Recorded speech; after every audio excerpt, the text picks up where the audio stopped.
जोहार, मैं हूं तपेश जैन और मेरे साथ में सावित्री जगत जी हैं। उत्कल समाज की एक अच्छी नेत्री हैं। बहुत सारा सामाजिक काम भी लगातार पिछले 10 सालों से आप कर रही हैं।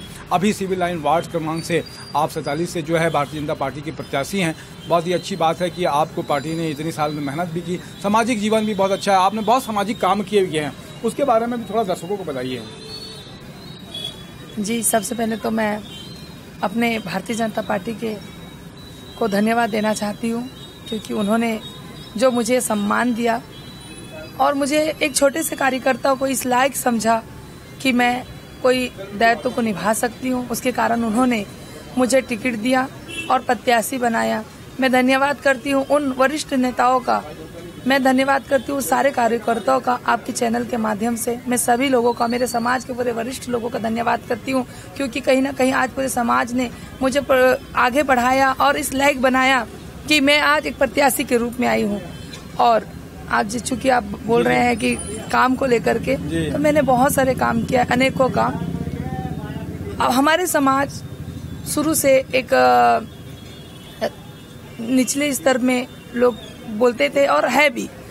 हर बस्ती में हमारी महिलाएं बहनें अशिक्षा होने के कारण, यानी उनको शिक्षा नहीं मिलने के कारण में बहुत सारे चीजें, जैसे कि जानकारी नहीं मिल पाने के कारण में, आज जो झुग्गी बस्तियों में रहने के कारण में, जो गरीबी के कारण में, जो तकलीफें जो उठाती थी महिलाएं, तो शुरू से एक इच्छा था मन में कि हमारे ही लोग दूसरे के घर में काम जाते हैं, हमारे भाई लोग रिक्शा चलाते हैं और हमारे लोगों को हर सुविधा नहीं मिल पाता। जो सुविधा शासन से आता है लेकिन उन तक नहीं पहुंच पाता है और वो हमेशा पीड़ित रहती है। महिलाओं के ऊपर में अत्याचार होता है, हमारे मोहल्ले के बच्चियों के साथ में अत्याचार होता है। बच्चे पढ़ना तो चाहते हैं लेकिन कोई फीस के कारण में, गरीबी के कारण पढ़ नहीं पाते हैं। ऐसे अनेकों काम, जैसे मियाँ बीबी का झगड़ा होता है, छोटा छोटा झगड़ा थाने में जाते हैं तो उससे और मामला बिगड़ता है और उनके परिवार में दिक्कत आती है। ऐसे मामले को हम जब से समाज में आए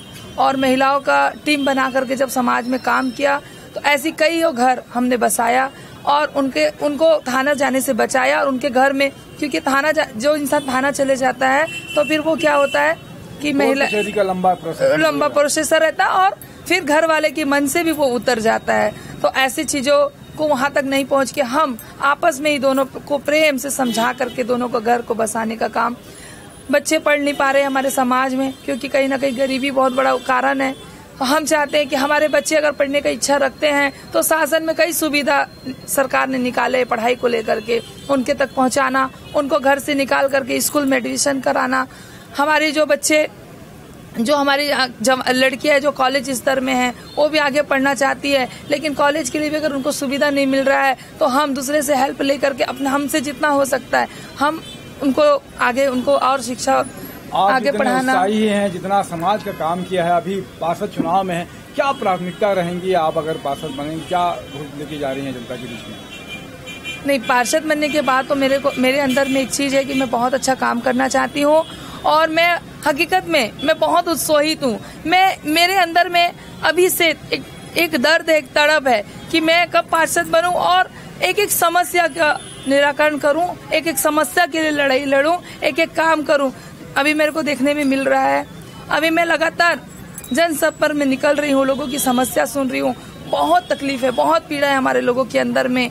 आज देखो जाओगे तो आकाशवाणी उत्कल बस्ती में सुलभ का इतना बड़ा समस्या है। चूंकि हमारे प्रधानमंत्री नरेंद्र मोदी ने इसकी जो अभियान चलाया था, स्वच्छता अभियान को लेकर के, लेकिन वहाँ पे ऐसा है कि जो कांग्रेस की सरकार और महापौर कांग्रेस के नगर निगम के महापौर कांग्रेस के बनने के कारण में वो सुविधा हमारे झुग्गी बस्तियों में नहीं मिल पा रहा है। आज वहाँ की लड़की रो रो के हाथ जोड़ती है और बोलती है कि मैडम हम लोगों को इमरजेंसी में पेट दुखता है तो हम लोगों को रोड के उस पार सुलभ के लिए दौड़ना पड़ता है, दूसरे के घर में मांग के जाना पड़ता है, क्योंकि हम लोगों के पास में सुविधा नहीं है। वहाँ का जो सुलभ है पूरा जर्जर हो चुका है, कभी भी गिर जाएगा। वहाँ इतना गंदगी है, कोई साफ सफाई करने वाला नहीं है। ऐसा करके वो जो बहुत सारी समस्या है, बहुत सारी सुलभ है। सुलभ के अलावा यहाँ पे एक सतबनिया पारा है, वहाँ पे तालाब की समस्या, इतना गंदा पानी हो चुका है। वहाँ पे और कहीं आसपास तालाब नहीं होने के कारण में जो भी हम लोगों के जैसे समाज में कोई मरनी हंजी हो जाता है, उनको वहाँ पे जा करके वो नहा नहीं सकती है, बहुत ज्यादा तकलीफ है। सड़क, पानी, बिजली के अलावा और क्या समस्या दिखती है सामुदायिक भवन और गार्डन? बहुत सारी समस्या है। जैसे यहाँ पे एक चूंकि आजकल तो हर जगह एक कैमरा का एक सुविधा हो चुका है, सीसीटीवी कैमरा, लेकिन हर बस्ती में लगना चाहिए। कहीं ना कहीं वो भी पैसे के अभाव से, ये सरकार का दायित्व बनता है कि हर गली हर बस्ती में, ताकि उससे कुछ नहीं तो कम से कम महिला सुरक्षित रह सके। तो ये समस्या हो गई। हॉस्पिटल का भी कभी ऐसा होता है कि इंसान ज्यादा दूर नहीं जा पाता, इमरजेंसी में भी उनको डॉक्टर की जरूरत होती है। हमने घोषणा पत्र में सारा चीज लाया है कि अगर हम पार्षद बनते हैं तो हमारे घोषणा पत्र में सीसीटीवी से लेकर के हॉस्पिटल की सुविधा से लेके भवन से लेके गार्डन से लेकर के हर एक समस्या का निराकरण हम करेंगे। और सबसे बड़ा मुद्दा, आज जैसे पार्षद के लिए हम एक एक घर वोट मांगने के लिए जाते हैं, मैं चाहती हूँ कि मैं इतिहास बदलूं कि पार्षद के लिए अगर हम वोट मांगने जाते हैं तो उसी प्रकार का हम जब पार्षद बन जाए तो घर घर जाकर के घर उनका सेवा करे, वहाँ पे पूछ के उनका काम करे, वो उनको हमको ढूंढना ना पड़े। जैसे आज हम उन लोगों के पास में जाके हाथ जोड़ते हैं, अगर हम बन भी जाएंगे पार्षद तो हम भी उनके घर जाके हाथ जोड़े और उनको पूछे कि आपके यहाँ क्या समस्या, क्या काम करें। आपका नंबर कितना है और क्या कहेंगे जनता से, अपील क्या करेंगे?